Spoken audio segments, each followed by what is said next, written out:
gens qui m'appellent là en privé, là, un truc, arrêtez de me casser les couilles, je suis en direct. Je vais péter les plombs, les gens ils sont bizarres en fait. Donc, je ne veux écouter personne. Écouter personne, ne m'appelez pas, parce que là où je suis là, même mon père là, il ne va pas me parler là et puis je vais entendre. Ça c'est clair et net. Pour une fois, laissez-moi dire ce que j'ai à dire et gardez vos conseils pour vous parce que j'en ai vraiment pas besoin. Voilà, on ne blesse pas ma soeur et après on me demande de la fermer. Je ne vais pas la fermer, ça c'est clair et net. Je ne vais pas la fermer. Yacine, je suis en direct, tu le vois bien. Arrête. Donc, là où je suis là, il n'y a pas question de tout ça. Donc maintenant, exposer la vie de ma soeur, tout ça, on est obligé de l'exposer sa vie maintenant. Parce qu'au moment où c'est devenu là où nous sommes, il n'y a plus de question de la fermer, il n'y a plus question de faire le mec, il n'y a plus question de dire ouais, nanani, on est bien poli, on est bien éduqué. Non, on a affaire à un animal, on se comporte comme un animal. C'est tout. Ce mec-là, c'est tout sauf un homme. Parce qu'on peut être méchant, mais pas à ce point. Parce que je ne vois rien d'anormal, je ne vois rien qu'elle lui a fait qui puisse le pousser à faire ça. Il a sacrifié ma soeur, c'est politique. C'est de la politique, on le comprend. Eh bien, tu l'as sacrifié politiquement. Alors, ferme ta gueule. Qu'est-ce que tu parles encore? Donc, à partir de là, une femme qui s'est battue toute sa vie pour être là où elle est, mais toi, tu veux la descendre plus bas que terre. C'est-à-dire que tu veux la rendre... Et c'est ce qu'il dit en plus. Je vais te détruire. Maintenant, c'est à la guerre comme à la guerre. Bon, ben, à la guerre comme à la guerre. Et ma soeur, elle ne va même pas te répondre parce que nous-mêmes, on va s'occuper de toi. Moi, personnellement, je vais m'occuper de toi. Et comme je t'ai dit en ballot, t'es arrivé à ton terminus. Ce que tu ne sais pas, c'est que nous, c'est pas que la Guinée où on est connu. C'est-à-dire que dans les jours à venir, toi, tu seras le président le plus décrié de l'Afrique et du monde entier. Déjà, tu n'es même pas président, tu fais le beau. Moi, je ne suis pas contre que tu sois président. Machallah. Si tu dois être président demain, que tu passes, ça, c'est ton avenir. Je ne suis pas contre. Mais par contre, il faut que tu respectes la femme. Que tu respectes. Et puis, il dit ce qu'il a dit dans Jeune Afrique. Il me l'a dit à moi. Il dit que de toute façon, que le mariage religieux n'est pas reconnu en Guinée-Bissau. Et pourtant, le mariage religieux, il est reconnu dans tous les pays musulmans. La Guinée-Bissau était un pays musulman aussi. Donc, si tu savais que ce mariage religieux n'était pas reconnu, et que ben, tu l'as fait quand même, c'était que tu avais des intentions d'arnaquer notre soeur. C'est que tu avais un but bien précis. Tu savais bien que tu faisais un mariage bidon, d'une pour abuser de son corps, deux pour abuser de ses biens. C'est ça. En fait, c'était ça sa mission, quoi. Voilà. Non, parce que je ne peux pas dire autre chose que ça. Hein? Moi, je pense que là où je suis, en tant qu'homme, tout le monde me connaît, les gens savent que Ahmed, c'est un homme fort, c'est un homme qui... Moi, il n'y a rien qui m'embrasse, il n'y a rien qui me touche. Mais cette chose-là, elle m'a touché. Moi, quand ça m'arrive à moi, c'est pas grave. Je suis un homme, je suis un battant. J'ai reçu des coups dans ma vie, mais ça ne m'a rien fait, ça ne m'a pas anéanti, ça ne m'a pas empêché de foncer. Mais là, on parle de ma soeur. C'est-à-dire que c'est quand tu es au fond avec ta soeur, tu vois qu'elle est en larmes, tu vois qu'elle est là, elle n'a même plus le goût de vivre. Pourquoi? Pas parce qu'elle est amoureuse de l'homme, mais parce qu'elle est dégoûtée des hommes, parce qu'elle est surprise, parce qu'elle ne comprend pas comment ça puisse passer. Un mec qui a été un ange pour toi, qui t'envoie. Regardez les commentaires. Ah, tu es belle, de belles lèvres, nanani, le mec qui se joue au romantique. Et tout d'un coup, le mec il change. Il devient le pire cauchemar de ta vie. Un truc qui va te marquer à vie, qui va te rendre ouf. Notre soeur était là il y a 2 semaines. Elle était là à Conakry. Tous les matins, elle se réveillait les yeux gonflés. C'est-à-dire que, putain, mais comment ça se fait que toi, tu as ta soeur que tu as aimée, que tu aimes toute ta vie, ta soeur qui a été là pour toi, qui a mis sa thune pour que tu sois un homme, qui t'a aidé dans ta vie, tu as un projet. Si j'ai besoin de bien pour aller là, j'ai mon compte qui est truc, paf, elle te met de la thune, elle te donne de l'argent, elle te donne des conseils, elle essaie de t'entretenir, de faire que tu sois un homme, et que tu vois cette soeur-là, que tu as envie de traiter comme une reine, que tu, je sais pas comment dire ça, et tu vois.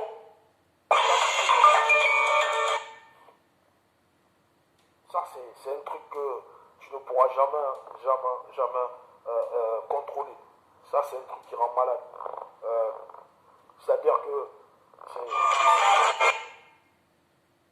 sur la tête un coup de marteau, tu as l'impression qu'on te met des coups, mais tu ne sais même pas d'où viennent les coups. C'est-à-dire que tu as sonné et tu prends des patates, mais tu ne sais pas d'où viennent les patates en fait. C'est comme si tu es là, tu es un commando, tu sais que tu peux éviter les coups, mais bon, tu en prends plein de gueule. Mais tu ne sais pas d'où ça vient. Mais c'est ça. C'est ça. Et les gens sans cœur, là, qui sont là, qui parlent et tout, parce que selon vous, il faut tout médiatiser, il faut tout politiser dans ce pays, nanani. Mais ça fait combien de temps qu'Ambalo fait son show? Vous avez vu quel chef d'État, s'il vous plaît, faire ce qu'Ambalo est en train de faire? Quel chef d'État? Parler de sa vie privée, exposer sa vie de la sorte. Hein? Tigui a fait quoi? À part mettre Ambalo. Mais qui t'a envoyé de l'épouser? Qui t'a demandé d'aller l'épouser? Personne t'a forcé, frère. Ma femme porte mon nom, c'est normal, c'est logique. Toi, ta femme, demain, elle va porter ton nom. Et comment tu veux, toi, que ta femme, que tu as dit, tu l'épouses, et que tu dis, non, porte pas mon nom. Elle a fait ta campagne, elle est partie jusqu'en Guinée-Bissau, et vous savez, lorsque ma soeur elle est en Guinée-Bissau, et tout, ce mec-là, il a failli lui créer tous les problèmes du monde. Derrière, sans que ma soeur ne soit au courant. Ils lui ont mis un problème de faux billets sur la tête. Que genre elle est rentrée avec les faux billets pour distribuer aux commerçants peuls qui sont en Guinée-Bissau. Ma soeur a failli se faire arrêter. Donc quand vous ne savez pas, parlez pas. Pourquoi à ce moment-là où il a vu tout ça, il n'a jamais réagi? C'est maintenant qu'il a su qu'il était devenu chef d'État, il met ses vétos. Maintenant qu'il sait qu'il va être à la tête d'un pays où il aura tout ce qu'il veut, il n'en a rien à foutre. Donc allez, toi va là-bas. Mais c'est pas comme ça les gars. C'est pas comme ça. C'est pas comme ça. Soyez pas sans cœur. Je ne suis pas en train de vous demander de soutenir ma soeur ou de la supporter. Mais ce que je suis en train de vous dire, c'est que c'est humain, quoi. C'est-à-dire que ce qui s'est passé, c'est pas de la politique, ça. Ça n'a rien à voir avec la politique. Ça n'a rien à voir avec Ambalo, avec Alpha ou je ne sais quoi, comme vous voulez mettre le débat. Non. Ça, c'est entre femmes, mari et femme. C'est un truc qui devrait se passer entre mari et femme, un truc qui devrait se passer en famille. On a essayé de laver ce linge sale là en famille. On a parlé avec ce mec, on lui a dit, virez, laisse tomber mon gars. C'est bon. Hey, tu veux pas Tigui? Pour ceux qui disent là, Tigui d'enlever le nom. Une première fois avant que Tigui ne parte en Guinée-Bissau, elle avait enlevé son nom, elle ne voulait plus entendre parler d'Ambalo. Mais ça ne l'arrangeait pas en ce moment-là. Il a amadioué ma soeur, il a dit non, t'es mon bébé, nanani, viens. C'est là où vous avez vu la capture. Envoie-moi ta photo pour que mon cousin puisse te reconnaître. Pour ceux qui sont en Guinée-Bissau, demandez-leur le nom du neveu qu'il a dit. Si ça existe, oui ou non. S'il existe, oui ou non. On n'a aucun intérêt à inventer sur Ambalo, ça va nous apporter quoi, s'il vous plaît? Rien du tout. Mais quand c'est la vérité, il faut dire. Donc du coup, ma soeur, elle a remis encore le nom Ambalo avant de partir en Guinée-Bissau. Et donc maintenant, le Facebook lui demande maintenant d'attendre 60 jours pour aller vers Ambalo. Donc, c'est pas qu'elle a mis ça, le nom n'est pas là parce que ça a envie d'être là. Et nous-mêmes, on l'a dit ça Ambalo. Je lui ai dit, écoute ma soeur, depuis, même sur son Instagram, tout ça, si vous vérifiez, elle a enlevé, il n'y a plus Ambalo sur son nom Instagram. Tout ce qui est lié à Ambalo, elle a tout viré. Même sur son compte là, voilà. Mais, c'est trop facile de dire à Ambalo que Ambalo, qui fasse ce qu'il a fait, et que genre, il se tire comme ça, sans conséquence. Ce n'est pas possible. Ce n'est pas possible. Ce n'est pas possible. Il ne peut pas faire ce qu'il a fait, et comme ça, on va laisser, et parce que, ouais, non, il faut penser à sa carrière. Et qui? Ma soeur, c'est une petite personne. Vous savez à combien de personnalités de chefs d'État qui lui ont écrit pour lui dire, non, mais Tigui, on ne te croyait pas comme toi, comment tu peux t'exposer autant? Des gens dans les affaires, dans le monde du business, aujourd'hui, ma soeur, elle est vue d'un autre œil. Une femme qui était respectée. Et comme ça, vous voulez qu'on laisse tomber parce que Ambalo, il va être président et que lui, sa vie, son avenir est mieux que celui de ma soeur. Et pourquoi? Mais ce n'est pas possible. On ne peut pas laisser ça comme ça. Il faut qu'ils sentent. Et ça, toutes ces femmes qui viennent en plus sans cœur dire ouais, nanani, tout ça. Demain, un mec qui vous fait ça, je vous demande comment vous allez être. Mais ça va vous faire péter les plombs. À vous, à votre famille, à votre entourage, toutes les personnes qui aiment ma soeur, ces personnes-là ont mal à sa place. Même quand tu n'aimes pas une personne, mais tu la vois traverser ce genre de délire, c'est normal que tu aies mal. Aujourd'hui, le gars, il pense que, ouais, tout ça. Mais nous, on est des intellectuels. Quand on écrit là, la plume, ça touche. On est allé à l'école, c'est pas pour aller boire du thé. C'est pour apprendre. On est des jeunes. Après tout ce qu'on a fait, mais on est intellectuel. On est allé à l'école, on a bossé dur. Donc quand on écrit là, on n'écrit pas parce qu'on veut écrire. C'est que la plume, elle va toucher. C'est ça qui en fait. Il m'a bloqué pour ça. Parce qu'il a vu ma plume. Il a vu que ouais, le petit, il m'a tiré dessus de ouf.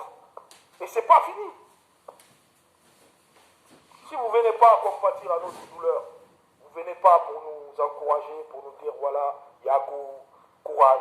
Venez pas me dire non, expose pas la vie privée de ta soeur, expose pas les captures d'Ambalo, c'est un chef d'État. Mais je me torche avec Ambalo, chef d'État, c'est pas mon problème. Ma soeur vous dit 1000 fois plus à mes yeux qu'Ambalo, ou ses avantages qu'on pouvait avoir étant la famille, la belle famille du président. On s'en fout de ça. On n'est pas des affamés, nous. On a nos vies, on a de quoi manger suffisamment. On n'est pas à la rue. Qu'est-ce qu'Ambalo peut nous donner qu'on n'a pas eu? Il n'est pas le seul chef d'État qu'on côtoie, qu'on connaît dans ce monde. On en connaît des dizaines, des chefs d'État. On est en Guinée, on opère un peu partout dans la sous-région. On est des hommes d'affaires. Ceux que les gens ne savent pas, ils pensent qu'on est collé là, on n'est pas Alpha Condé, et puis c'est tout. C'est du gros n'importe quoi. On est partout. Parce qu'on a des gens qui sont partout. On a la confiance des gens, des personnalités, des gens que vous n'avez même pas idée. Mais on est là, on est calme. On est calme, on ne se la pète pas, on ne se prend pas la tête, on ne se fait pas voir. Et moi maintenant, même vous savez, je suis effacé complètement. Je ne veux même plus prouver rien. Je n'ai rien à prouver aux Guinéens parce que le Guinéen, quoi que tu fasses, tu ne peux pas le convaincre. Donc moi j'ai compris, j'ai plus rien à prouver en Guinée. J'ai fait ce que je pouvais faire, j'ai fait ce qu'aucun jeune de ma génération n'a pu faire pour ce pays. Je l'ai fait et j'en suis fier. Et aujourd'hui, je n'ai plus rien à montrer à qui que ce soit. Donc dire que demain, Ahmed, c'est le beau-frère du président Ambalo, je m'en fous. Ambalo, si tu respectes ma soeur, on te respecte. Tu respectes pas ma soeur, on ne te respecte pas. Voilà. Donc c'était ça. Je suis vraiment désolé, mais il fallait que je vous donne cette petite précision-là pour que vous compreniez que si on est arrivé à ce stade-là, c'est parce qu'il y a eu un trop. Ce mec, on lui a parlé, tous les jours on parle. Grand frère, mets de l'eau dans ton vin. Tigui, elle ne parle pas, elle ne parle pas de toi. Tout ce que tu as dit, tu as vu, elle a dit qu'on ne se mette pas de sa vie privée. Ça seulement, ça devait te soulager. Mais le mec, non. Lui, c'est pas ce qu'il veut. Il voulait carrément que Tigui disparaisse sur la surface de la terre. Et je vous tiens tous à témoin. S'il arrive quoi que ce soit à notre soeur, déjà elle est américaine, dès demain elle va porter ça, elle va formuler sa plainte au niveau des États-Unis et on va lui coller un procès pour arnaque, escroquerie et atteinte à la dignité de la personne de notre soeur. Parce que ça, c'est une atteinte à la dignité. Elle n'a rien inventé du tout, ils se sont mariés et c'est là. Cette vidéo du mariage, même un aveugle qui voit, il sait que ce n'est pas un montage. J'ai jamais vu montage vidéo bizarre comme ça. C'est pas possible. Mon gars, tu es là, tu enlèves tes lunettes, tu frottes tes yeux et tu dis que c'est un montage. Donc on allait prendre ta personne dans une cérémonie, on est venu mettre. Arrête, Ambalo. Je sais pas pourquoi le mec il est menteur comme ça. Hein? C'est un vrai menteur ce mec. C'est abusé, un mytho. C'est-à-dire que tu parles alors qu'il y a des preuves contre toi. Et moi je le dis. Il y a 2 semaines, je dis à Ambalo, va pas sur ce terrain, mon gars. Parce que là, tu parles, mais il y a tellement de trucs de vérité sur toi qu'on balance une fois, le monde entier sait que tu es un menteur. Et tu es un chef d'État, c'est pas bon pour ton image. Évite. Ce mec-là, j'ai l'impression que soit il a un problème dans la tête, ou soit il est mal entouré. Parce qu'un président, un futur président qui se comporte ainsi, je n'ai jamais vu, c'est du jamais vu ça. Encore une fois, Tigui est une femme battante qui est aujourd'hui devenue l'icône de la jeunesse féminine africaine, qui inspire des milliers de femmes à travers l'Afrique, à travers le monde. Une femme qui montre, qui donne le goût aux femmes de se battre, une femme émancipée, qui montre pour toutes ces jeunes dames qui connaissent Tigui, elles savent que Tigui, elle encourage les femmes qui sont émancipées, ces femmes qui se lèvent pour aller travailler, ça c'est les femmes qu'elle adore, c'est des femmes, même nos amis, quand on lui présente nos amis, une fois qu'on dit ouais elle a une entreprise, où elle fait ça, tu vois dans ses yeux elle est émerveillée en fait. Direct elle devient son amie, elle devient sa petite soeur, elle lui prodigue des conseils, elle lâche plus la personne. Et toi tu viens détruire une femme comme ça qui est là, qui donne des conseils de ouf à des milliers de femmes, qui aide les femmes à s'émanciper à travers l'Afrique. Ça aurait été, toi, un honneur pour toi d'avoir cette femme-là comme épouse. Tu aurais été un grand président. Sans parler des opportunités qu'elle aurait pu apporter dans ton pays, tout ça. Hein? Mais toi, en tant que président mytho, psychopathe, façon bizarre, schizophrène, tu te réveilles le matin, tu bois ton coup, tu fumes, je ne sais quoi, parce que j'ai l'impression que tu n'es pas de toi-même. Un mec normal, réfléchi, qui est lucide, ne fait pas ce que tu fais en ballot. Mais c'est des foutaises. Tu as brisé le cœur de toute une famille, tu as brisé le cœur de notre sœur, tu as brisé le cœur de tout un peuple. Tu ne peux pas te rendre compte. Tu ne peux pas te rendre compte. Que Dieu te pardonne pour ce que tu as fait. Mais bon, je pense que Dieu va te punir ici même, devant tous les hommes. Sérieux, ça ne se fait pas. Tu sais, ce que tu as fait, c'est inhumain. Et tu ne te rendras pas compte aujourd'hui que c'est inhumain. C'est quand ça va arriver, dans un moment ou l'autre, tu vas te rendre compte que ouais, putain, j'ai fait ça, il ne le fallait pas. Et ça sera trop tard. Donc, ces petits PD qui pensent que ces gens fous dans la tête, qui pensent que l'ambition de Tigui, c'est d'être tout ça, dans la première dame et tout. Ben, laissez-moi vous mettre à l'aise, Tigui s'en fout complètement de ça. Elle s'en fout éperdivement d'être première dame. Tout ce elle était, c'est une pieuse, c'est une religieuse, elle est à fond dans la religion, elle respecte ce que dit le Coran. C'est ton mari, tu lui dois du respect, tu dois le protéger, tu dois l'accompagner, et c'était ça son objectif. Pas parce que Ambalo est chef d'État, ça ne change rien à sa vie, et ça ne changera jamais rien. Elle ne s'est jamais proclamée première dame, c'est plutôt les gens qui ont dit première dame, et voilà. Donc, de grâce les gars, arrêtez vos conneries. Même si vous soutenez quelqu'un, c'est vrai que certains soutiennent Ambalo, mais il faut le soutenir dans la vérité. Tu ne peux pas le soutenir quand il fait du mal à quelqu'un, quand il agit ainsi. C'est être inhumain. Voilà, c'est ça en fait. Vous pensez que ouais, ceux qui le soutiennent là, Ambalo, patati, mais Ambalo, comment tu peux soutenir un mec comme ça qui traite une femme comme ça? Une femme qui l'a... Mais la victime ici, c'est pas Ambalo, je suis désolé, la victime ici, c'est Tigui. C'est la dame Tigui. Donc, à travers cette vidéo, j'invite toutes les femmes, à se lever et à soutenir Tigui. Sincèrement, parce que demain, ça peut être votre tour. Toutes ces femmes qui se battent pour devenir des grandes dames, pour construire, pour bâtir un avenir meilleur pour leur mari et leurs enfants et tout, et qui sont victimes d'un mec comme ça, je pense que franchement, levez-vous et montrez à la face du monde qu'on a touché notre sœur, on a touché l'honneur des femmes, on a touché l'honneur d'un peuple, et ça ne doit pas passer inaperçu. Donc c'est tout ce que j'avais à vous dire. Je ne vais pas être plus long, je pense que j'ai trop d'émotions ce soir, je suis très ému, je suis trop touché en fait quoi. Je ne sais pas comment vous dire, mais l'émotion est trop grande aujourd'hui pour moi de pouvoir continuer cette vidéo. Mais en tout cas, sachez une chose, je suis Tigui, tout simplement. Je suis Tigui et soyons Tigui. Parce que ce que nous sommes en train de faire là, c'est pas pour détruire Ambalo, parce que ça n'a jamais été notre objectif. Mais au bout d'un moment, on ne peut pas laisser Ambalo détruire une pauvre femme qui n'a demandé qu'à l'aimer, qui n'a demandé qu'à être son épouse fidèlement, et pas parce que lui, il a demandé ça. Donc, s'il vous plaît, de grâce, vous ne pouvez pas l'aider. Arrêtez vos commentaires à 2 balles, parce que ça ne sert à rien. Ça ne sert à rien. En tout cas, tout ce que je peux vous dire, soyez humains et comprenez que ce que